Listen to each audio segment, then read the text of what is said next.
tardes. Vamos a continuar hoy con el desarrollo del programa.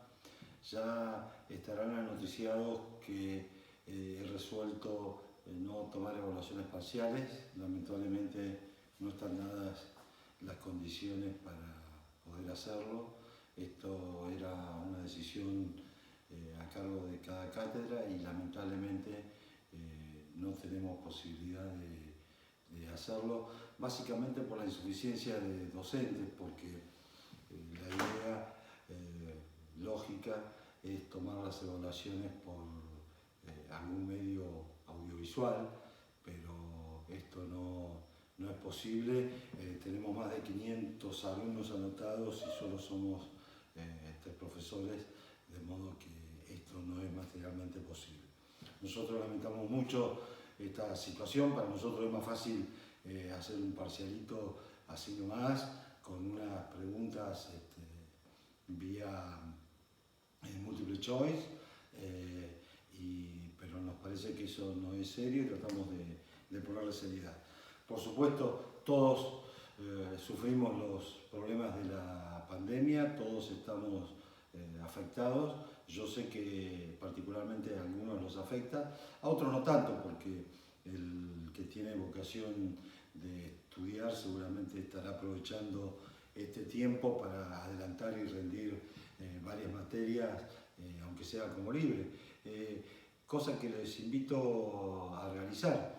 Por supuesto, nosotros vamos a considerar muy particularmente los alumnos que estaban anotados anotados en esta cursada, al tiempo de tomar exámenes y deciden presentarse como libres, para cuando se pueda tomar evaluaciones finales.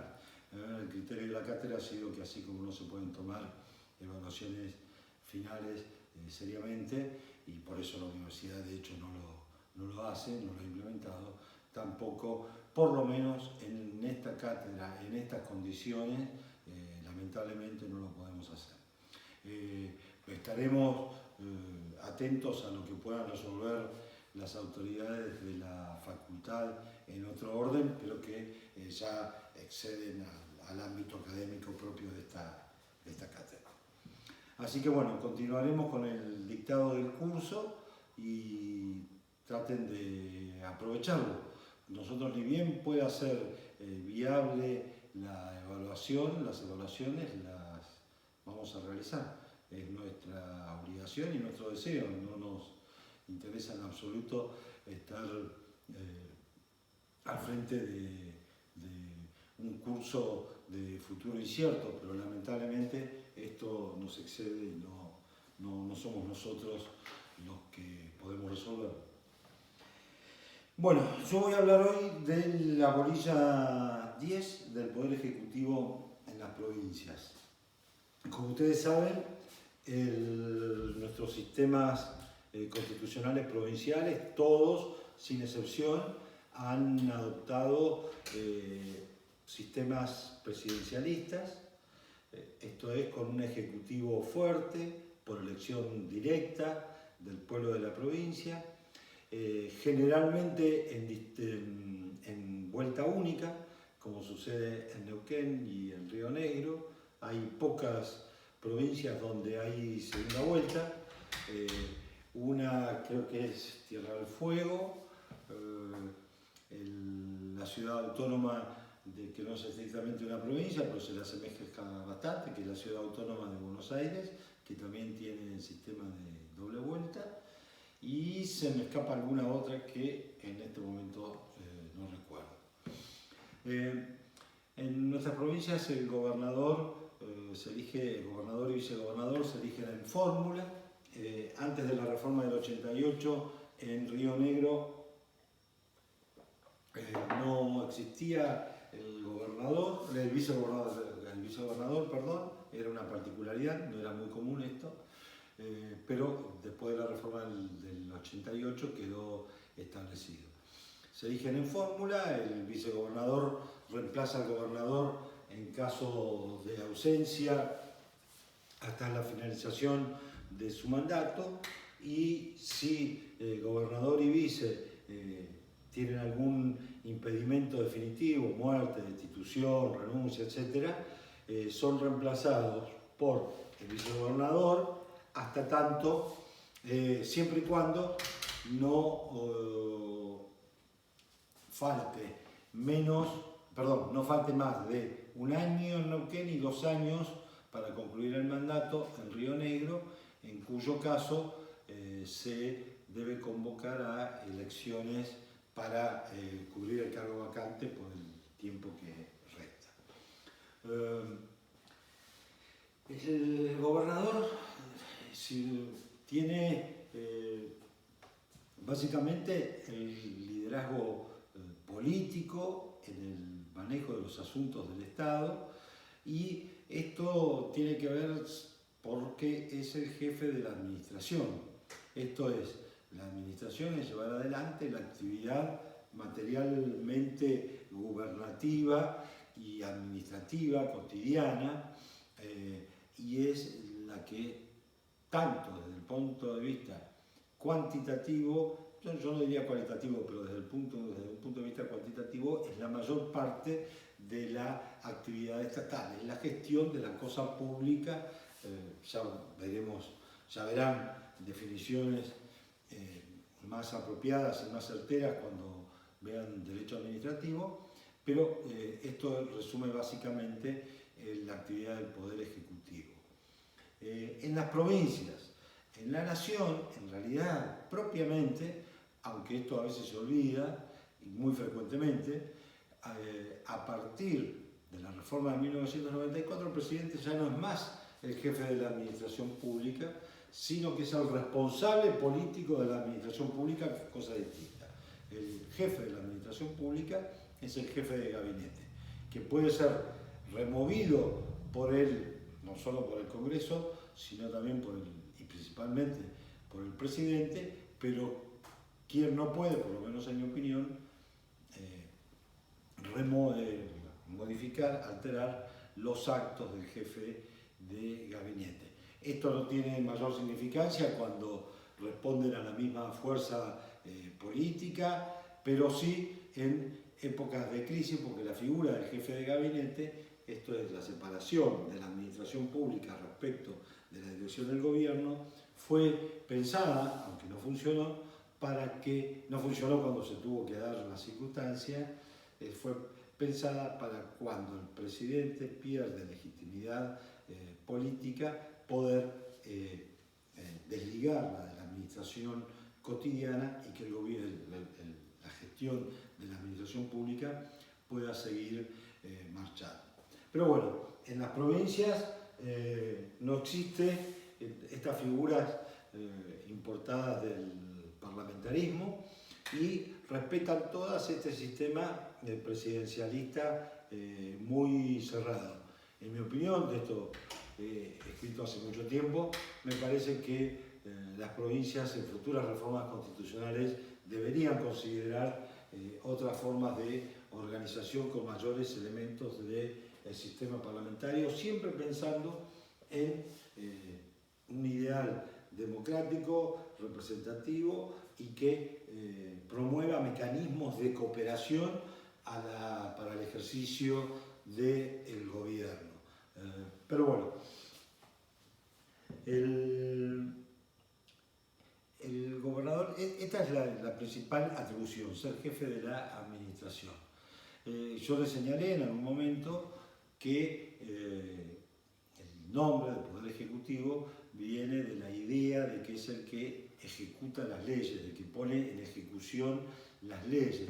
Y esto, en realidad, desde el punto de vista de la dinámica del sistema jurídico, efectivamente es así porque sus actos, sean los reglamentarios, esto es, el alcance general dictado por el Poder Ejecutivo, sean los actos estrictamente administrativos, van a estar siempre sometidos a la ley, es decir, que van a ser de naturaleza sublegal, como las sentencias judiciales que tienen que ser aplicación de la ley.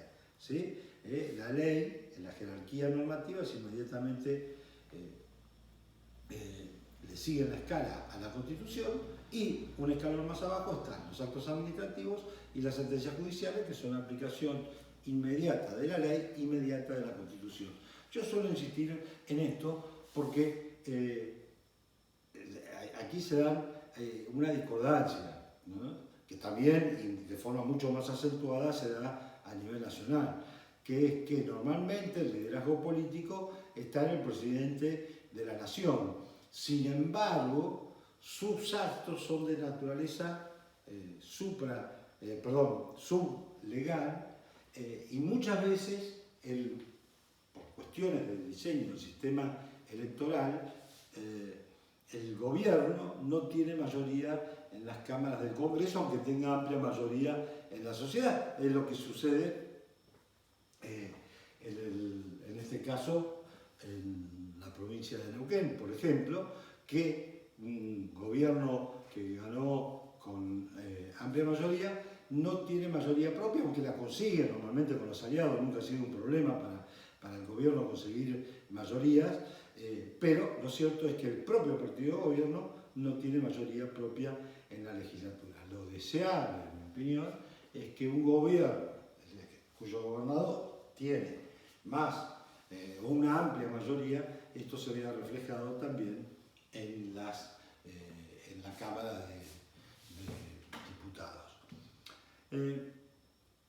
Por supuesto que el gobernador tiene otras atribuciones, siempre atribuciones de suma importancia, y que la otra, absolutamente vinculada a la de la administración, es la de recaudar y gastar, de acuerdo a la ley, invertir las rentas públicas.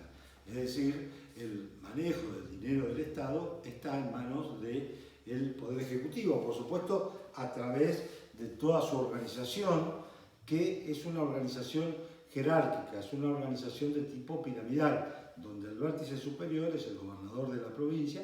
Lo mismo sucede en general en todos los municipios, que reúne todas las facultades, pero hay distintas formas de descentralización administrativa, como vamos a ver también inclusive en los municipios, y van a ver con mucho más profundidad cuando estudien derecho administrativo. Otras facultades, otras atribuciones del gobernador están vinculadas al indulto y a la conmutación de penas. Esto se requiere tanto en Neuquén como en Río Negro previo informe, se puede hacer previo informe favorable del Tribunal Superior de Justicia en el caso de Neuquén y del tribunal competente en el caso de Río Negro, pero se requiere un informe previo. Esto es bastante normal, es muy normal que generalmente haya más que indultos, conmutaciones de penas, que la conmutación de penas implica una disminución de las penas, y generalmente las hacen los gobernadores en vísperas de las fiestas de fin de año. Es uno de los mecanismos vinculados al control recíproco de los poderes. Yo particularmente creo que tiene que ser aplicado como está pensado, como mecanismo de excepción y no como mecanismo general. Esto de las conmutaciones de penas generales anuales no me parece a mí la mejor forma de manejar estos institutos, pero es lo que suele suceder históricamente en Neuquén, en Río Negro, en casi todas las provincias argentinas. Suceden cosas por el estilo, ¿no?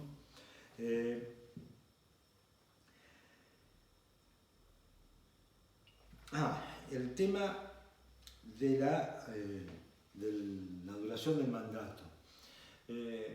Las constituciones provinciales establecen todas un periodo de 4 años para el ejercicio de la función del gobernador y del vicegobernador. En general, también casi todas, con algunas excepciones que ahora les digo, establecen también la posibilidad de reelección por un periodo y prohibición para la nueva elección, sea del gobernador, sea del vicegobernador, en el mismo cargo o en el otro, es decir, el vicegobernador, gobernador o el gobernador, vicegobernador para un tercer periodo, fundado esto en la idea de la alternancia en el ejercicio del poder político. Las provincias que no tienen la reelección, la posibilidad de reelección del gobernador, son Santa Fe y Mendoza con seguridad, y Corrientes. Son las tres provincias argentinas que no tienen posibilidad de reelección. Casualmente son todas constituciones muy antiguas y que no se han podido reformar pese a la multiplicidad de proyectos en tal sentido. Y no se ha podido reformar en términos, en general no, en los hechos es así, porque la oposición, cualquiera que haya sido, peronista, radical, del Partido Liberal de Corrientes, etc., nunca le ha facilitado la posibilidad de modificar la Constitución al partido de gobierno para evitar que el gobernador en funciones pueda ser reelegido, aun cuando en muchos casos se ha planteado los propios gobernadores que se autoexcluían de los procesos de reelección para hacer posible la modernización constitucional. Y como la oposición no les creyó o desconfió, nunca sucesivamente se fue postergando las reformas constitucionales, muy necesarias, por cierto, en provincias como Santa Fe y como Mendoza, que son provincias que paradojalmente no tienen instrumentado un régimen de autonomía municipal como manda la Constitución Nacional. Y esto no se ha hecho básicamente no porque no esté en la idea de los mendocinos y los santafesinos la posibilidad de autogobierno amplio de los municipios que implica la autonomía municipal, sino que no ha sido posible porque no ha sido modificada por estas circunstancias que yo le digo, las constituciones provinciales, que requieren, estas dos constituciones, con seguridad un remozamiento de su diseño.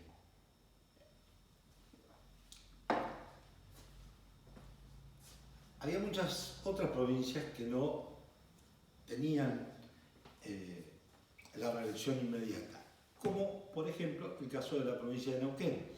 La Constitución original de 1957 establecía que el gobernador y el vicegobernador no podían ser reelegidos sino después de dejar pasar 2 periodos posteriores a la finalización de su mandato. Es decir, que no solo debía dejar pasar 4 años, sino que debía dejar pasar 8 años para volver a postularse.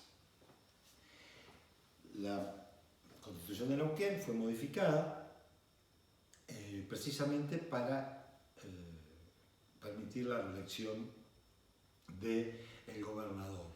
Esto se realizó en el año 1994 a través de una enmienda constitucional en el que hubo un pacto más o menos explícito entre el gobierno y la oposición, donde por una parte el gobierno impulsó la posibilidad de reelección, el gobernador era Sovis por ese entonces, y la oposición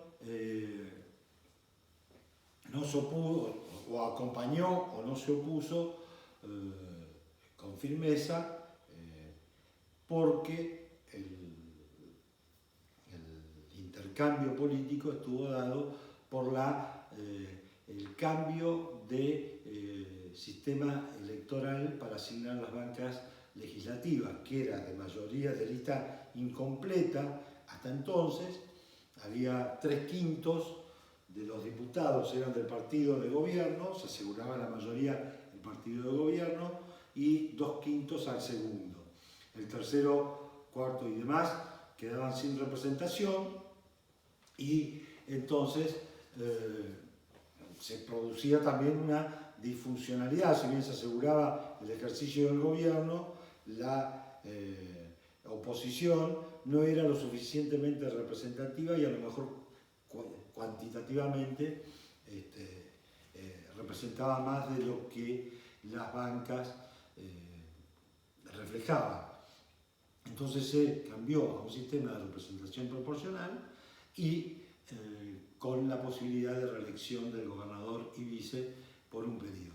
Paradojalmente, como sucedió en muchos otros casos, el entonces gobernador que había impulsado la reforma constitucional para poder postularse en el año 95, cuando concluía su mandato, un año después, terminó perdiendo la elección interna con Felipe Zapac, que ya había sido gobernador en Neuquén, y no pudo postularse en el año 95. Luego, el gobernador Sobis sí volvió a... ganó las elecciones en el año 99 y en el año 2003 y completó 2 periodos.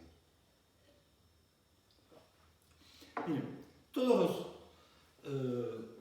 los procesos de reforma constitucional que se dieron en las provincias durante del 83 en adelante, esto es, una vez recuperada la vigencia de las instituciones democráticas, estuvo inspirado, yo lo diría exclusivamente, pero muy principalmente, por establecer la posibilidad de reelección del gobernador.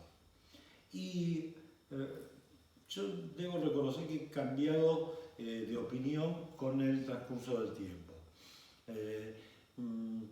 La opinión clásica de nuestros constitucionalistas es que la posibilidad de reelección más allá de un periodo implica la posibilidad de concentración de poder. Claramente siempre hay alguna ventaja, también suele haber desventajas, ¿no? Pero claramente hay una ventaja de quien es gobernador en funciones para volver a postularse, ventajas de orden desde la figuración y el conocimiento público hasta cuestiones operativas. Es mucho más sencillo para un gobernador conseguir militantes y amigos que lo acompañen en la fiscalización, en la campaña, etcétera, etcétera, que para alguien que hace esto sin la fuerza y el impulso del aparato estatal.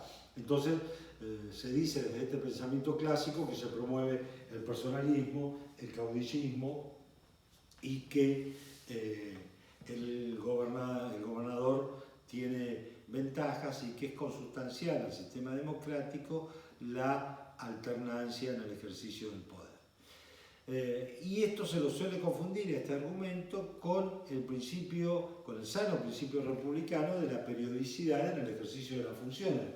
En mi opinión, y en esto debo reconocer que he ido cambiando de opinión con el tiempo, me parece que claramente esto establece una limitación al proceso democrático, que no se identifica el proceso democrático con la periodicidad, sí está muy bien lo de la periodicidad en el ejercicio de las funciones, pero es solo esto, periodicidad, alternancia no es igual que periodicidad. La alternancia es un proceso que se tiene que dar de acuerdo al resultado electoral y si el pueblo efectivamente quiere cambiar de gobierno. Y fíjense, la imposibilidad de reelección para el gobernador implica, o puede implicar, que justamente alguien que está haciendo las cosas bien y que tiene alta estima popular, precisamente es uno, junto con sus parientes más cercanos, porque esa es una inhabilidad que también está tanto en Río Negro como en Neuquén para poder postularse, inclusive en Neuquén para poder ser ministros, no puedan postularse. Es decir, no parece tan adecuado al principio democrático que justamente si hay un gobernador lo suficientemente popular como para ir por un tercer periodo, para postularse, postularse por un tercer periodo, justamente el sistema democrático le impide al pueblo que vuelva a elegir a ese presidente. Estamos hablando absolutamente en términos teóricos y personales, no estoy pensando en ningún gobernador en particular, ¿no? Pero sí esto me hace reflexionar sobre la disfuncionalidad del sistema presidencialista, del sistema ejecutivista que tenemos en nuestras provincias y en nuestra nación. Porque, miren, un gobernador o un presidente altamente ineficiente lo tenemos que tolerar, porque por ese periodo fue elegido, durante 4 años. Es decir, el sistema establece que el mandato dura 4 años, por ese periodo fue elegido. Está muy bien que se respete, porque esas son las reglas de juego preexistentes, pero se produce una disfuncionalidad del sistema político cuando hay una pérdida de legitimidad rápida de ese presidente. Para ir a un caso más lejano y no a un caso cercano, veamos el caso del presidente de la Rúa, que fue elegido en el año 99 con un fuerte respaldo político, pero por diversas circunstancias, particularmente por sus acciones de gobierno, en mi opinión, pero bueno, por lo que fuere, perdió rápidamente la legitimidad política y el sistema establecía que había que aguardar a la finalización del mandato de la Rúa, cosa que en términos políticos era muy difícil en esa época de sobrellevar para el conjunto del pueblo argentino. ¿Cómo terminó la crisis? Bueno, terminó con la renuncia del presidente de la Rúa, y bueno, todos saben, antes había renunciado el vicepresidente, que era Chacho Álvarez, después renunció de la Rúa y completó el periodo el presidente elegido por el Congreso de su seno, que fue Duhalde, que completó la transición hasta el año 2003. Y yo creo que esto es algo que tenemos que encarar muy seriamente y sobre lo que tenemos que reflexionar muy seriamente, porque en un sistema donde el liderazgo político está en manos del gobernador o en manos del presidente y no es lo suficientemente funcional para resolver situaciones de crisis de legitimidad política, bueno, sometemos al conjunto de la población a una serie de presiones que podrían ser aliviadas y que podrían ser resueltas por el propio sistema político, que en mi opinión tiene que ver con el parlamentarismo. Fíjense, cuando el gobierno depende de una mayoría parlamentaria, que a su vez es representativa del conjunto de la sociedad, siempre el gobierno es expresión de la mayoría. Esto es muy importante, no de la mayoría de varios años atrás, como puede suceder con los periodos por plazo fijo, sino de la mayoría del momento. Entonces, el sistema le permite que primeros ministros, jefes de gobierno, como se llama en los diversos sistemas parlamentarios, que por las circunstancias que fueran no mantienen esa mayoría, que generalmente está vinculada con la popularidad y con la legitimidad política. Si no son capaces de mantener esa mayoría, el sistema permite que rápidamente sea reemplazado por otro. Y al revés, si el presidente, el jefe de gobierno, el primer ministro, canciller, como se lo llama, tiene, por la popularidad de sus políticas, la suficiente persistencia, el suficiente consenso para ir renovando las mayorías parlamentarias y permanecer en el poder, el sistema se lo agradece porque permite, se lo resumo en 2 palabras, permite sacarse rápidamente de encima a los gobiernos malos y mantener en el gobierno a los gobiernos buenos. Esto, por supuesto, de acuerdo al criterio de quienes los eligen, que es lo relevante en una democracia. Y les pongo, por ejemplo, se me ocurren dos, el de Felipe González en España, inmediatamente después de la transición del 78 en adelante, ¿no? Cuando se recupera la democracia en España, después de Suárez, que fue el primer presidente de la Constitución del 78, Adolfo Suárez, estuvo muchas décadas, Felipe González, socialista, al frente del gobierno y fue muy recordado, un gobierno muy popular en su momento, incluso, aunque con posterioridad la figura de Felipe González se erosionó muchísimo ante la opinión pública, ¿no? Pero, y actualmente diría yo que está bastante erosionada. Pero lo que quiero decir es que pudo permanecer mucho tiempo en el poder porque tenía el consenso. Y un ejemplo mucho más contemporáneo, que todos deben conocer, es el de Angela Merkel en Alemania, que hace, no sé, 10, 12 años debe ser, como mínimo, quizás más, que es la canciller de Alemania, y a nadie se le ocurre decir que se perpetúa en el mandato o que concentra el poder o esas cosas. ¿Por qué? Porque el sistema permite básicamente que el día que no tenga la legitimidad que tiene, pueda ser reemplazado. ¿Cómo pudieron ser reemplazados rápidamente, también de forma reciente, varios primeros ministros en el Reino Unido, en Inglaterra básicamente, que muy rápidamente perdían, por diversas circunstancias, en general vinculadas con el Brexit, pero perdían la legitimidad y fueron reemplazados, hasta que ahora pareciera ser que Boris Johnson, aunque ha soportado algunas peripecias, está suficientemente consolidado. Pero no sucede lo mismo en nuestras provincias, que el periodo es de término fijo. En mi opinión, esas objeciones vinculadas a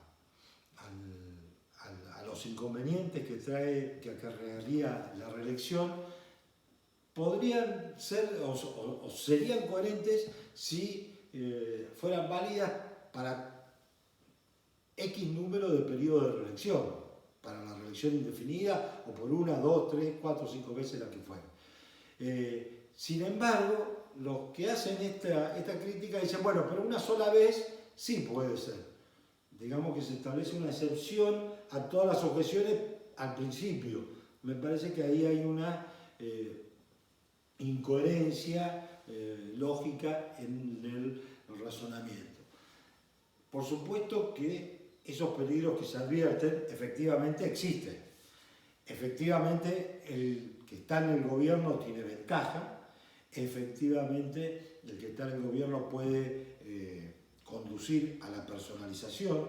Efectivamente, el que está en el gobierno puede hacer promover un culto a la personalidad. Efectivamente, todos los males estos que promover el clientelismo, promover el caudillismo, todo esto son peligros ciertos, posibles, y de los que en alguna medida, en distintos ejemplos, hemos tenido en la Argentina, en toda Latinoamérica, e inclusive si miramos bien, seguramente también habrá pasado en muchísimos lugares del mundo. Ahora bien, me parece que el sistema también tiene que estar basado en la confianza de las decisiones del pueblo, porque esto básicamente es el sistema democrático. De modo que, en mi opinión, y habiendo reconsiderado mis posiciones originales, soy más proclive, aunque tampoco sería un militante de la causa, pero soy más proclive a tener confianza en las decisiones del pueblo y hacer posible que el pueblo sea el que decida en definitiva en todos los casos. De modo que en mi opinión, hoy la reelección indefinida, que no está planteado en lo inmediato en ningún caso provincial que yo conozca, si lo estamos de modo que lo estoy hablando en términos absolutamente teóricos, me parece que es una opción que tenemos que considerar.